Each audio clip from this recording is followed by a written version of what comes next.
Il était grand temps que je fasse une vidéo sur les phobies sociales, parce que quand on y pense, c'est quand même la phobie la plus fréquente, largement devant l'agoraphobie.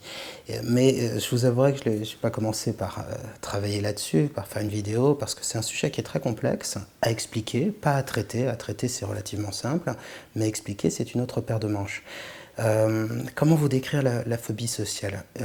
Imaginez ce que c'est que d'être timide, c'est-à-dire de se sentir un peu refermé sur soi, d'avoir peur du regard des autres, de se sentir oppressé par le contact avec les gens, le fait de tout le temps s'observer, souvent de manquer de confiance en soi. Donc, vous voyez la timidité, cette sensation, et vous la multipliez par 10. C'est-à-dire vous multipliez par 10 l'intensité de ce que vous ressentez. Quelqu'un de timide, le regard des autres va le gêner, ça va le bloquer pour parler, il va comme ça toucher ses mains, parler un peu plus bas ou ne pas parler du tout, mais quelqu'un qui est phobique social, lui va ressentir presque une sensation d'oppression, d'étouffement, parfois même ça va jusqu'à l'impression de mourir, le cœur va se mettre à battre très très vite. En fait, la phobie sociale, c'est la timidité multipliée par 10 en termes d'intensité. Alors, ce qui est surprenant avec la phobie sociale, c'est que ça peut arriver à n'importe qui, à n'importe quel moment. C'est pas forcément une timidité qui aurait mal tourné, en quelque sorte. Il suffit qu'à un moment de notre vie, on soit fragilisé par des moqueries, par une maladie, par un manque de sommeil, par des difficultés de la vie.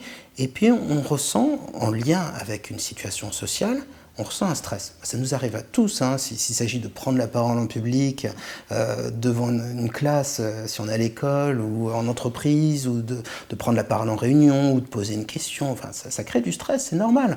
Personne n'aime parler en public. En tout cas, les gens qui aiment ça sont assez rares. Sauf que comme on est fragilisé, cette fois-ci, on va ressentir un énorme stress. Donc au lieu d'avoir un stress normal, qu'on peut analyser, qui est acceptable, eh bien on va avoir un stress très oppressant, très très physique. C'est le cœur donc qui va battre plus vite, c'est les muscles qui se tendent, c'est l'impression d'étouffer, etc. Bref, c'est l'angoisse, la panique. D'ailleurs, on parle d'attaque panique pour décrire le sentiment phobique ou éventuellement de crise d'angoisse. Et à partir de ce moment-là, malheureusement, le stress crée du stress. Et plus on lutte, plus ça se renforce. C'est-à-dire que la peur crée de la peur. Et à partir de ce moment-là, la phobie s'installe. Alors souvent, elle s'installe sur un sujet d'abord. Ça peut être par exemple la peur de parler en public, ou la peur d'aller en réunion, la peur de poser une question. Et puis malheureusement, assez spontanément, on va se mettre à éviter d'autres situations sociales, à moins sortir, à ne pas aller au restaurant, à éviter la foule. Toutes les situations en fait où le regard des autres, la présence d'autres personnes va pouvoir créer une angoisse. Et à partir de là, on va commencer à avoir simplement un tout petit morceau de sa vie qui est où on est en situation d'incapacité, de handicap, et puis au fur et à mesure, ça va se répandre, et certains phobiques sociaux n'osent plus sortir de chez eux, et j'ai même déjà soigné des phobiques sociaux qui restaient carrément chez eux en permanence, et pour qui la première manière de se traiter avait été une thérapie en ligne. Ils n'habitaient même pas forcément loin de mon cabinet à Paris, mais pour consulter, la seule façon, c'était la thérapie en ligne. Et puis ensuite, on a pris le cours de la thérapie, et le plus souvent, à la fin, j'ai pu les voir en cabinet. Mais au départ, c'était vraiment un handicap total. Il y a même certains phobiques sociaux, d'ailleurs, qui bénéficient d'une situation de handicap reconnue par l'État. Donc c'est très, très incapacitant. Je crois que c'est l'une des phobies les plus difficiles à vivre, même si aucune n'est agréable, évidemment. Et c'est une phobie, comme je vous le disais, très, très, très courante. Alors, la phobie sociale, c'est une sorte de grand sac dans lequel on va mettre plein d'autres phobies. Il y a l'érotophobie, la peur de rougir. Il y a également la peur de trembler, la peur de prise de parole en public. Ça peut être beaucoup, beaucoup d'autres phobies. Il y a aussi le syndrome de la vessie timide, la peur d'uriner en public, qui est un phénomène très, très fréquent.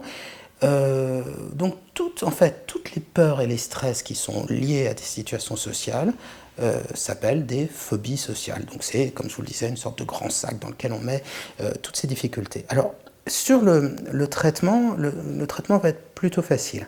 Dans un premier temps, ce qu'on va faire, c'est mettre en place énormément de relaxation.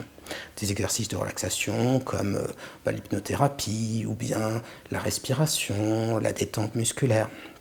Et on va le faire avec une grande intensité. Il y a 3 raisons à cela. D'abord parce que ça va tout de suite apporter une sorte de protection, de bonus de calme. Et puis ensuite, le fait de faire très fréquemment renforce le système parasympathique. Alors, je ne peux pas vous embêter avec les détails, mais le système parasympathique, c'est en quelque sorte le frein à stress, c'est ce qui permet de se calmer et qui est complètement déréglé dès qu'on a des phobies. C'est pour ça qu'on est tout le temps dans une sorte de vigilance, d'inquiétude. On est sur les nerfs, on est hypersensible. C'est normal, c'est parce que le système parasympathique ne marche plus bien. Et donc, ce qu'il faut, c'est le renforcer. Et ce qui est formidable avec la relaxation, c'est que ça le renforce inévitablement et que c'est un renforcement qui est pérenne. Donc on retrouve non seulement le calme du départ, mais même plus de calme pour peu qu'on poursuive la relaxation. Et puis l'intérêt de faire beaucoup de relaxation, c'est que dès le départ, les situations qui créent de l'anxiété, quand on les vit avec plus de calme, eh bien on commence à s'y habituer, c'est-à-dire ça désensibilise le stress. Donc au départ, beaucoup de relaxation.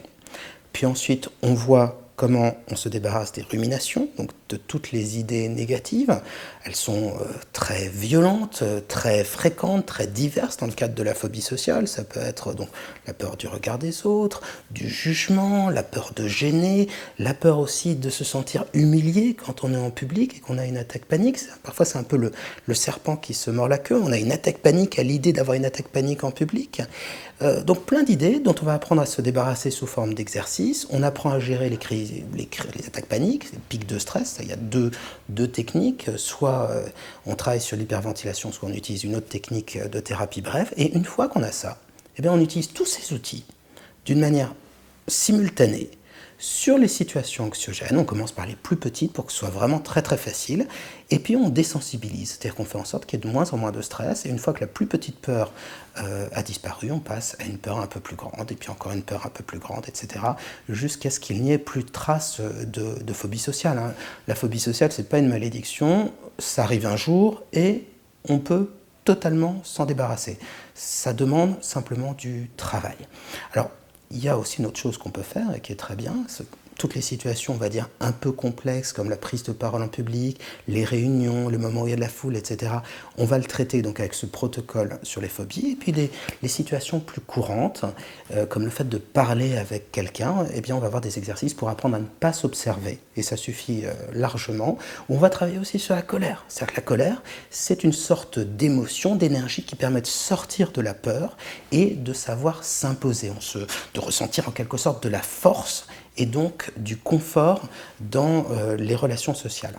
Alors c'est vraiment un sujet très très vaste, donc c'est pour ça que j'ai essayé aujourd'hui de le résumer le mieux que je pouvais, mais n'hésitez pas à aller sur le site psy-coach.fr, on a écrit un article très détaillé sur le sujet avec beaucoup d'exemples, beaucoup de solutions pratiques à mettre en place directement. Vous trouverez également à ce propos des exercices pratiques à mettre en place pour déjà commencer à baisser le stress. Mais très honnêtement, quand il y a une phobie sociale, il faut une psychothérapie. Il ne faut pas essayer de prendre les choses soi-même en main. Ça peut marcher, mais c'est vraiment trop difficile et trop long quand on le fait tout seul. Donc c'est mieux d'être encadré. Il y a en gros, pour que vous le sachiez, si vous faites une recherche d'un psy, il y a 2 thérapies qui fonctionnent très bien, où il y a quasiment pas d'aléas, la thérapie comportementale, c'est ce qu'il y a de plus fréquent et de plus facile à trouver, et sinon les thérapies brèves qui ont l'avantage par rapport à la thérapie comportementale de marcher sur un temps un petit peu plus court. Donc n'hésitez pas à aller sur le site psy-coach.fr, il y a également un groupe d'entraide où vous pourrez échanger, parler de vos peurs, voir aussi à quel point c'est courant, parce que c'est quand même important de voir qu'on n'est pas seul et que c'est un problème totalement normal, et de voir également qu'il y a des gens qui s'en sont sortis, par eux-mêmes, c'est rare, mais aussi surtout par la thérapie. Et donc, n'hésitez pas à aller sur le site. Vous avez également des noms de psy et de coachs qui sont spécialisés sur le traitement des phobies et des phobies sociales en particulier. Donc surtout, ne vous résignez pas et prenez les choses en main, c'est très important.